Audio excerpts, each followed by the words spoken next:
All right, here we are at week 11, and this is actually my favorite week, probably because that's what I specialize in. And so this week we're going to talk about psychological disorders and therapy, and I really encourage you to show up for our weekly meeting time. I would love to discuss different psychological disorders with anybody who shows up. When we look at abnormal behavior, we really need to make a decision as to whether that person that's experiencing that behavior is having some sort of clinically significant disturbance. Are they not going to school? Are they not eating the way they should? Maybe they're not going to work. And so we really have to look at those types of things to decide what's abnormal and what's normal. And what one culture considers abnormal may be different than the next culture. And so I like to talk a little bit about those types of differences as well. So let's say that Alexa has agreed to appear on the TV show Fear Factor, and her test or her thing that she has to do on this television show is to eat roaches. Now, most of us from North America are going to say, no, thank you, that's disgusting, I don't want any part of it. However, remember, there are some places where eating roaches is probably a good thing. You dip them in a little bit of chocolate and they taste yummy. So Alexa is one of the North Americans that decides that eating roaches is not a good thing. But even though her task on this show is disgusting, it really is not going to interfere with her day-to-day life. And so it wouldn't be considered a disorder at this point. Psychological disorders are sicknesses that usually come from the medical model, and it's viewed as a mental sickness, psychopathology. It's usually diagnosed on symptoms, and then in most cases it's cured through some sort of therapy. We have biopsychosocial, and we also have biomedical. So first we'll talk about biopsychosocial because that talks about all the different theories and their viewpoints on what causes these different disorders.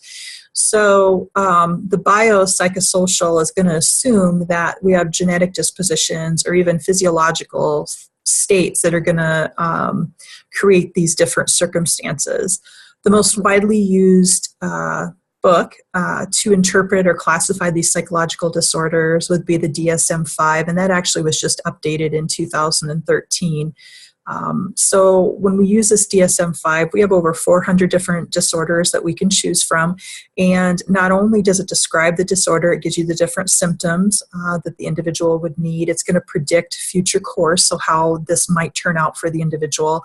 It's going to also maybe imply different or appropriate treatment for that disorder. And then also the biggie is to stimulate research into the causes for that disorder. So one of the things I want to make sure and mention is it's important to remember that most individuals diagnosed with a psychological disorder are not violent.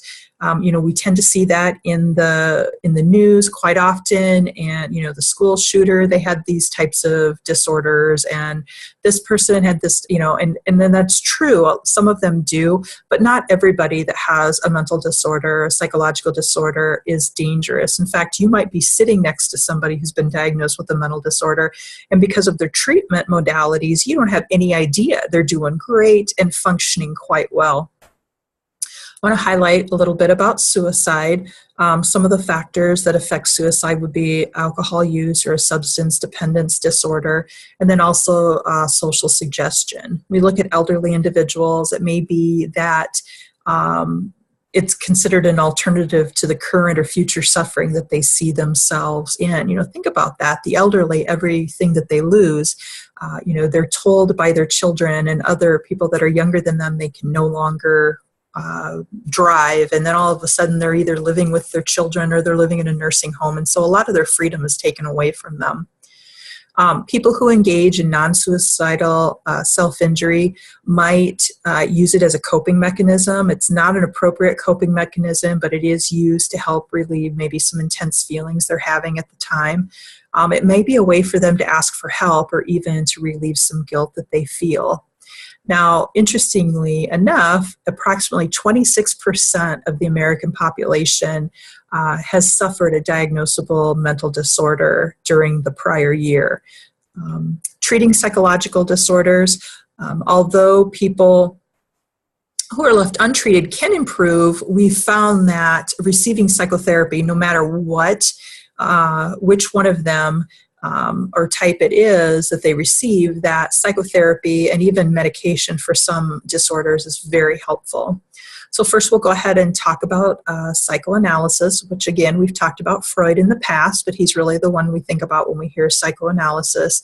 And he again is going to emphasize on childhood experiences and the ability to mold that adult and the adult's behavior. During therapy, a person is going to free associate. He talked about how you would sit on the couch and just talk about whatever it is you want to talk about. Well, what he found is that certain individuals may omit or not talk about embarrassing material, which is called resistance. So insight is going to be facilitated by that therapist by the interpretation of that omission. So maybe I've got something that happened to me as a child and I'm not talking about it.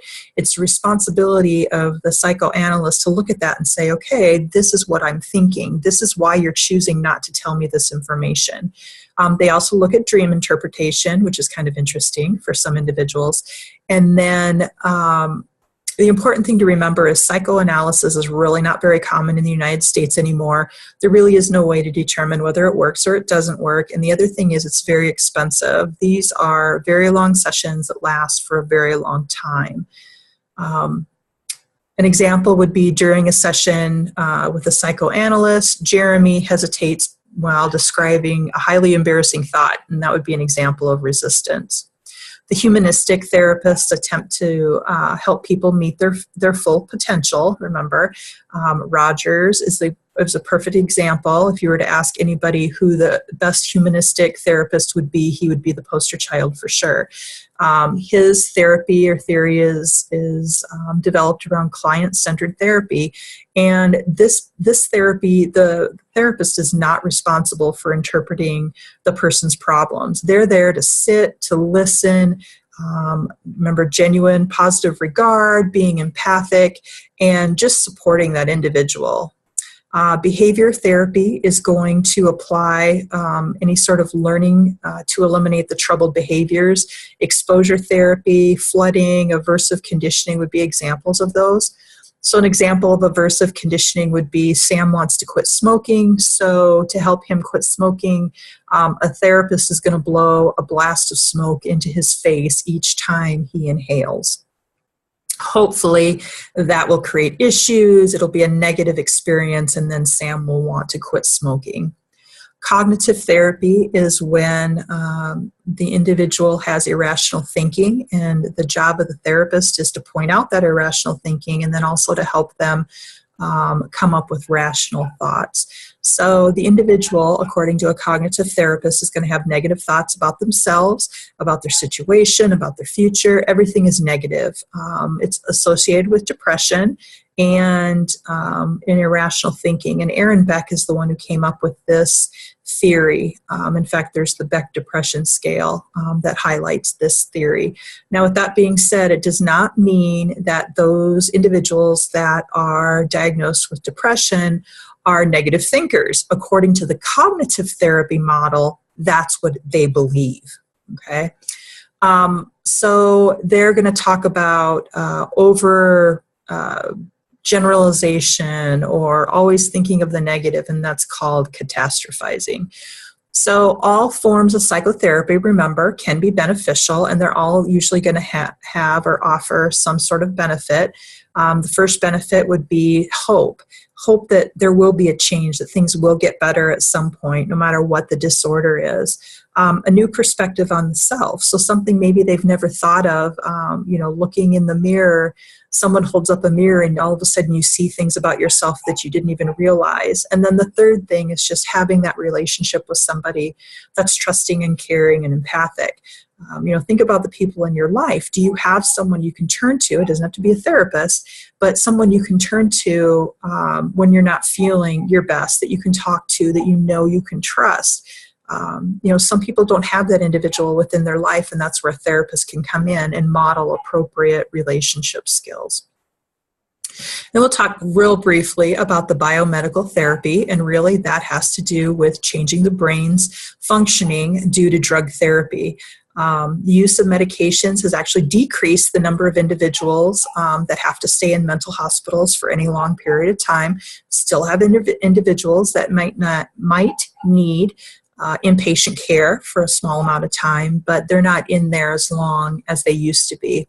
And back in the 1950s, I guess the three medications or three groups that really seemed to help in this area were the antipsychotic medication, which obviously takes care of individuals that are having irrational